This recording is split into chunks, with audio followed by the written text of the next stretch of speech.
నమస్కారం city news కి స్వాగతం. ప్రజలు తమ ఇళ్లలో ఉత్పత్తి అయ్యే వ్యర్థాలను కాలువలో పడవేయకుండా పురపాలక సిబ్బందికి అందించాలని మున్సిపల్ చైర్పర్సన్ తాడ్బైన రాధిక సూచించారు. వార్డు పర్యటనలో భాగంగా మంగళవారం 40వ వార్డు ఐతానగర్ ప్రాంతంలో ఆమె పర్యటించారు. అక్కడ ఉన్న పంట కాలువలో పేరుకుపోయిన వ్యర్థాలను షీల్డ్ను సిబ్బందిచే తొలగింపచేశారు. ఈ సందర్భంగా ఆమె మాట్లాడుతూ ఈ ప్రాంతంలోని డ్రైన్లలో వ్యర్థాలు ఎక్కువగా ఉండడం వలన మురుగునీటి పారుదల లేక దోమల బెడద ఎక్కువగా ఉందని అక్కడ ప్రజలు ఇచ్చిన ఫిర్యాదు మేరకు డ్రైన్లను శుభ్రపరిచినట్లు వెల్లడించారు. వ్యర్థాలను కాలువల్లో పడవేయకుండా పురపాలక సంఘ సిబ్బందికి అందించాలని ఆమె సూచించారు. కార్యక్రమంలో పలువురు వైసీపీ నాయకులు, కార్యకర్తలు, పురపాలక సంఘ సిబ్బంది పాల్గొన్నారు. ఈ రోజున 40 వార్డుల్లో భాగంగా శానిటేషన్ మీద 40వ వార్డుకి రావడం జరిగింది. మన నాగమణి గారు మా వార్డుకి ఎప్పుడు వస్తారు మేడం గారని రిక్వెస్ట్ చేయడం జరిగింది వారం రోజుల కిందట. ఈ రోజున ఈ వార్డుకు వచ్చేసి పంట కాలువ అంటే ఇది పంట కాలువ లాలేదు, డ్రైన్స్ లాగా ఉంది. ప్రజలందరూ ఏం చెప్తున్నారంటే కొంచెం ఈ పిచ్చి చెట్టుల్ని ఈ కాలువనని కొంచెం శుభ్రపరచండి, దోమలతో మేము ఇబ్బంది పడుతున్నామని ప్రజలు చెప్పడం జరిగింది. అందులో భాగంగా ఈ రోజున మా వర్కర్స్తో పెట్టి అలానే ఈ సిల్ట్ అనేది మామూలు కాలువ ఎంత ఉందో అంత హైట్లో ఉంది. సిల్ట్ టన్నులు వస్తుంది తీసే కొద్దీ. వర్కర్స్ ఏ రోజు వస్తున్నారు డస్ట్బిన్ రూపంలో మీరు అందిస్తే బాగుండేదని చెప్తున్నాను. ఇటీవల వివిధ ప్రాంతాలలో జరిగిన పవర్ లిఫ్టింగ్ పోటీలలో తెనాలిలోని క్విక్ జిమ్ క్రీడాకారులు పతకాలు సాధించారు. ఈ నెల 2వ తేదీన ఆచార్య నాగార్జున యూనివర్సిటీలో జరిగిన Acharya Nagarjuna university power lifting టోర్నమెంట్లో క్విక్ ఫిట్నెస్ ఏరీనాకి చెందిన పడాల దేవేందర్ రెడ్డి 120 కేజీల విభాగంలో బంగారు పతకం సాధించారు. అదేవిధంగా 3వ తేదీ మంగళగిరిలో జరిగిన గుంటూరు జిల్లా స్థాయి పవర్ లిఫ్టింగ్ టోర్నమెంట్లో 47 కేజీల విభాగంలో మదిరా షానున్, 84 కేజీల విభాగంలో ఈటూరి లక్ష్మీ వినయ్, పురుషుల విభాగంలో సంకా కౌశిక్ 105 కేజీల విభాగంలో పడాల దేవేందర్ రెడ్డి 120 కేజీల విభాగంలో ఈ నెల 10వ తేదీన విశాఖపట్నంలో జరిగే రాష్ట్ర స్థాయి పోటీలకు ఎంపికయ్యారు. ఈ సందర్భంగా మంగళవారం జిమ్ నందు క్రీడాకారులకు అభినందన కార్యక్రమం నిర్వహించారు. ఈ నెల 2వ తారీఖు జరిగిన ఆచార్య నాగార్జున యూనివర్సిటీలో ఇంటర్ కాలేజియేట్ కాంపిటీషన్ నిర్వహించడం జరిగిందండి. దాంట్లో మన క్విక్ జిమ్ తరఫు నుంచి ప్లస్ 120 కేజీస్లో దేవేంద్ర అనే వ్యక్తి గోల్డ్ మెడల్ సాధించారు. అదేవిధంగా ఈ నెల 3వ తారీఖు జరిగిన గుంటూరు డిస్టిక్ పవర్ లిఫ్టింగ్ ఛాంపియన్షిప్లో యాజ్ ఏ జాయింట్ సెక్రటరీ అండి నేను పవర్ లిఫ్టింగ్ అసోసియేషన్కి. సో మేమందరం కలిసి గుంటూరు జిల్లా తరపు నుంచి మంగళగిరిలో ఈ కాంపిటీషన్ అనేది ఆర్గనైజ్ చేయడం జరిగింది. ఈ కాంపిటీషన్లో మన జిమ్ తరపు నుంచి 47 కేటగిరీలో షానున్, అదేవిధంగా 84 కేటగిరీలో వినయ్ శ్రీ, మెన్లో వచ్చేసి 84 కేటగిరీలో శ్రీకాంత్, 105లో కౌశిక్ అండ్ ప్లస్ 120లో దేవేంద్ర అనేది పార్టిసిపేట్ చేయడం జరిగిందండి. వీళ్ళందరూ రేపు 10వ తారీఖు జరగబోయే సీనియర్ స్టేట్ సెలక్షన్ ట్రయల్స్ వైజాగ్లో జరగబోతుందండి. వీళ్ళు మన జిమ్ నుంచి సెలెక్ట్ చేయడం, వాళ్ళ జిమ్ నుంచి పార్టిసిపేట్ చేసి సెలెక్ట్ అవ్వడం జరిగిందండి.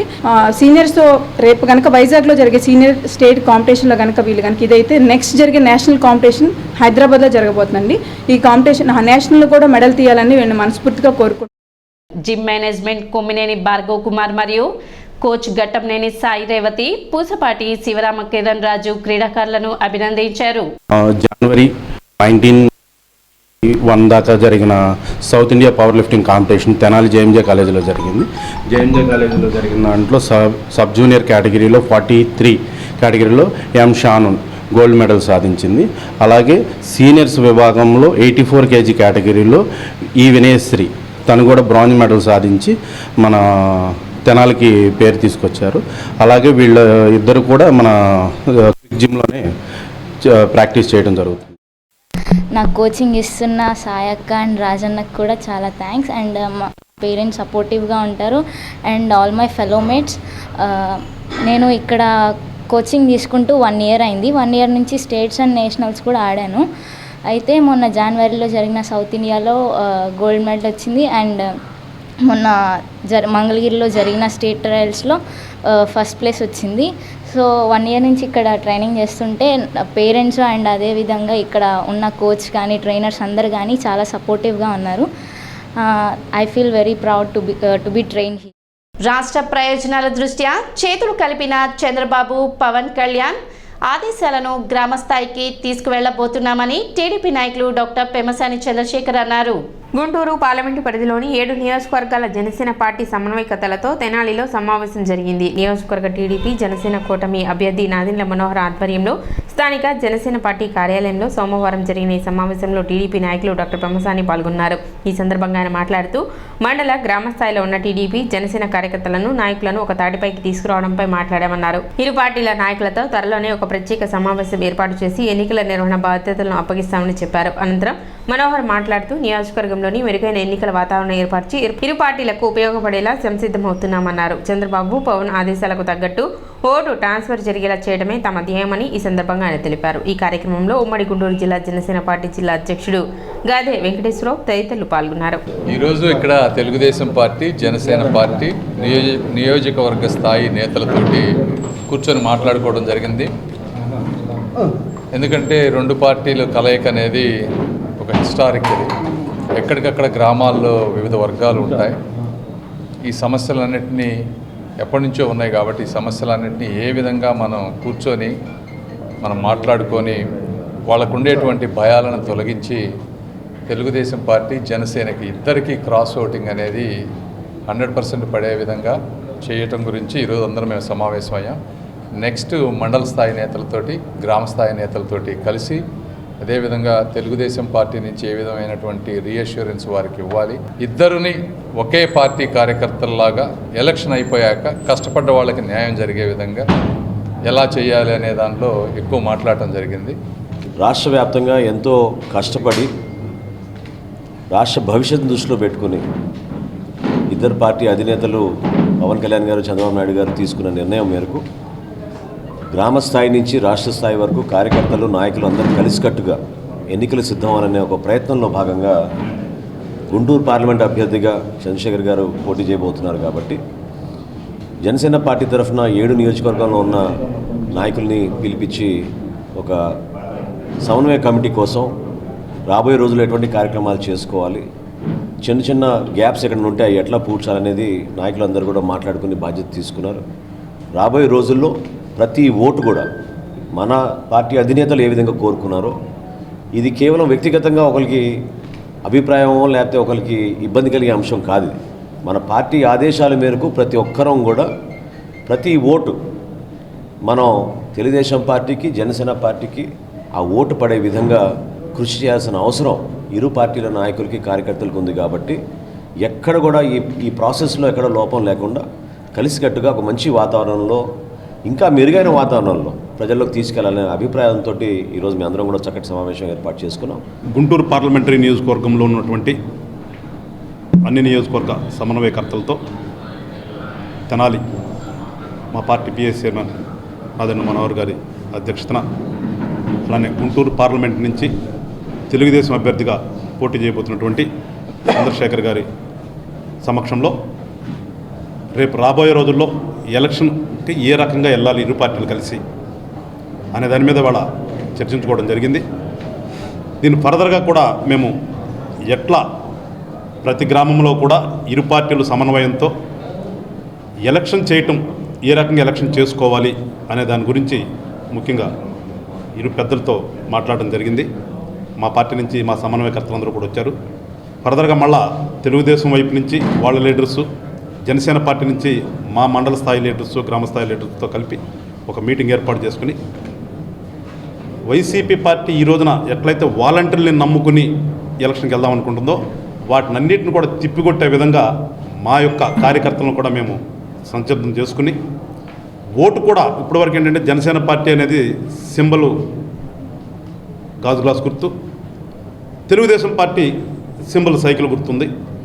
రేపు మా కార్యకర్తలందరూ కూడా తెలుగుదేశం సింబల్ మీద ఓటు వేసే విధంగా కూడా మేము మాట్లాడుకోవాల్సిన ఆవశ్యకత ఉంది. కాబట్టి అవన్నిటి గురించి చర్చించుకోవడానికి ఈరోజు కూర్చున్నాం. ఏ రాజకీయ పార్టీ అయినా ఎస్సీ బీసీ మైనార్టీలను సీఎంని చేస్తారా అని సినీ దర్శకుడు దిలీప్ రాజా ప్రశ్నించారు. సోమవారం ఏర్పాటు చేసిన విలేకరుల సమావేశంలో ఆయన మాట్లాడుతూ ఆయా వర్గాలను ఓటు బ్యాంకులుగా ఇంకెంతకాలం చూస్తారన్నారు. ఎస్సీ బీసీ మైనార్టీలను కేవలం పల్లకీలు మోసే కూలీలుగా చూడటం జీర్ణించుకోలేని అంశమన్నారు. ఇంకెంతకాలం కుర్చీలను మోస్తారని ఆయన ఆయా సామాజిక వర్గాలను ప్రశ్నించారు. పల్లకీ మోసే స్థాయి నుండి పల్లకీ ఎక్కే స్థాయికి ఎదగడానికి ఎన్నికలే సరైన పరిష్కార మార్గమని దిలీప్ రాజా సూచించారు. తెలుగు తెలుగు రాష్ట్రాల్లో ఎస్సీ, బీసీ, మైనార్టీలను సీఎం చేయాలనుకుంటే ఎన్నికల మేనిఫెస్టోలో ప్రకటించాలని ఆయన డిమాండ్ చేశారు. అలా జరగకపోతే ఈ సామాజిక వర్గాల నుండి గుంటూరు జిల్లాలో అన్ని నియోజకవర్గాల్లో ఎన్నికల్లో పోటీ చేయడానికి సమాయత్తం కావాల్సిందిగా ఆయన పిలుపునిచ్చారు. ఈ సామాజిక వర్గానికి చెందిన అభ్యర్థులను గెలిపించుకుంటారో ఓడించుకుంటారో ఓటర్ల విజ్ఞతకే వదిలిపెడుతున్నామన్నారు. ద ప్రజెంట్ పొలిటికల్ సినారియో చాలా జరిగిపోతూ ఉంది కాబట్టి I'm questioning the political parties. I don't want to mention any party. ఏ రాజకీయ పార్టీ అయినా ఒక ఎస్సీని కానీ, బీసీని కానీ, మైనారిటీని కానీ ముఖ్యమంత్రిని చేయడానికి సిద్ధంగా ఉన్నారా? ఎవ్వరూ ఎస్సీని కానీ, బీసీని కానీ, మైనారిటీని కానీ ముఖ్యమంత్రులను చేయరు. మీకు మాత్రం ఎస్సీల ఓట్లు కావాలా, బీసీల ఓట్లు కావాలా, మైనారిటీల ఓట్లు కావాలి. ఎంతకాలం మీ కుర్చీలు మొయ్యాలి? ఎంతకాలం మీ పల్లకీలు మొయ్యాలి? అందుకే directly I'm questioning the political parties.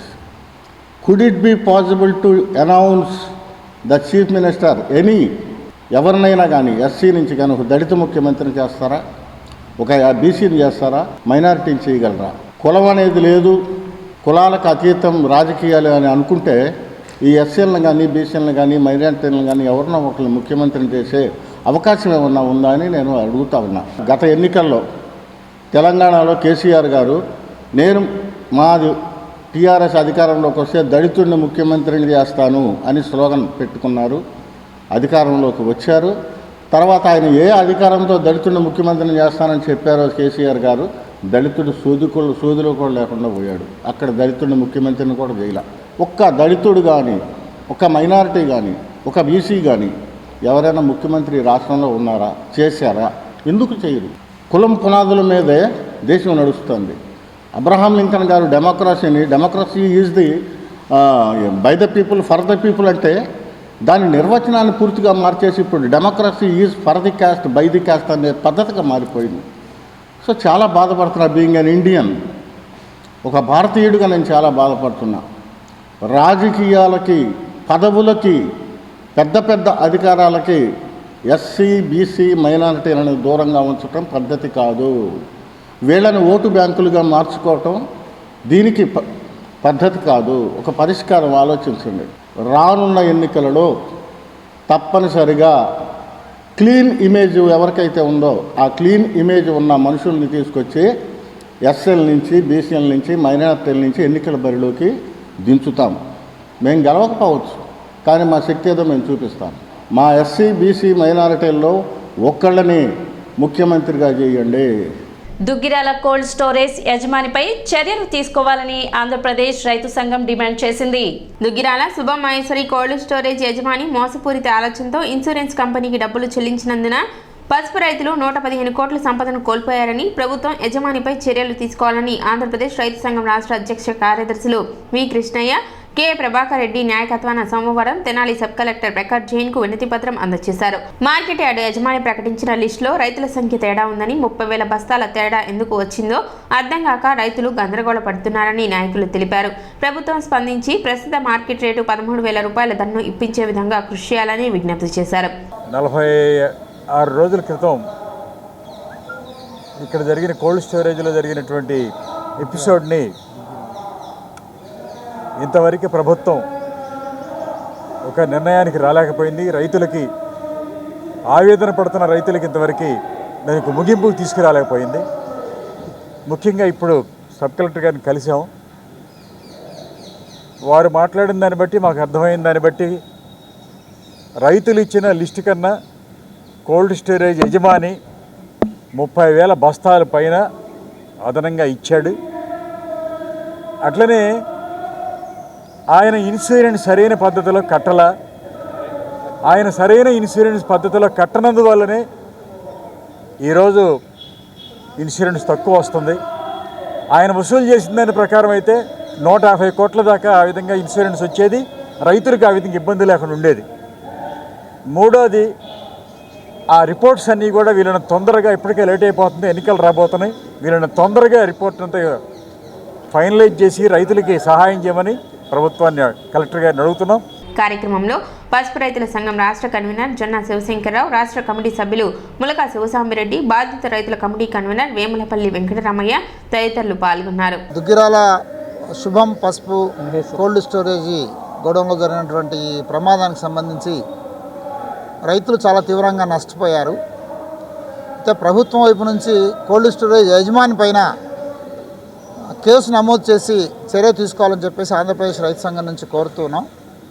రైతులు ఎవరైతే పసుపు స్టాక్ పెట్టి ఉన్నారో వాళ్ళందరినీ గుర్తించి ప్రతి రైతుకు ప్రస్తుతం ఉండే మార్కెట్ రేట్ ప్రకారం నష్టపరిహారం ఇవ్వాలి. ఇన్సూరెన్స్ కంపెనీ నుంచి సహాయం వచ్చేలాగా చూడాలి. ఎవరైతే యజమాని బాధగా వ్యవహరించలేదో, రైతుల విషయంలో స్వార్థపూరితంగా వ్యవహరించాడో యజమాని పైన కేసు నమోదు చేసి అతని మీద యాక్షన్ తీసుకోవాలని చెప్పేసి ప్రభుత్వాన్ని కోరుతున్నాం. రాష్ట్ర కన్వీనర్ జొన్నా శివశంకర్. దుగ్గిరాలలో శుభం మహేశ్వరి కోల్డ్ స్టోరేజ్ అగ్ని ప్రమాదం జనవరి 19 జరిగింది. ఇప్పటివరకు రైతాంగానికి సరైన హామీ ఇచ్చిన నాథుడే కనిపించలేదు. సబ్ కమిటీ రిపోర్ట్ ఇంతవరకు బయట పెట్టలేదు. 2 లిస్టులు ప్రకటించారు. కోల్డ్ స్టోర్ యజమాని లిస్టు ఒక రకంగా ఉంటుంది, మార్కెటింగ్ యార్డ్ లిస్టు ఒక రకంగా ఉంటుంది. రెండిటికి 30,000 బస్తాల డిఫరెన్స్ కనిపిస్తూ ఉన్న ఈ క్రమంలో ఏది నిజం ఏది అబద్ధం అని తెలియని పరిస్థితులు ఇవాళ రైతాంగం కొట్టుమిట్టాడుతున్న పరిస్థితి. ఈ క్రమంలో మేము ఒకటే డిమాండ్ చేస్తూ ఉన్నాం. ఇవాళ ప్రస్తుత పసుపు కింటా మార్కెట్ ధర 13,000 రూపాయలు పలుకుతూ ఉంది.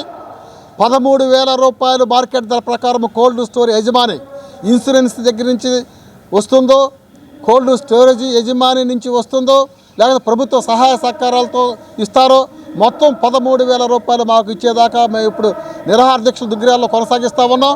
సిటీ న్యూస్ ఇంతటితో సమాప్తం. నమస్కారం.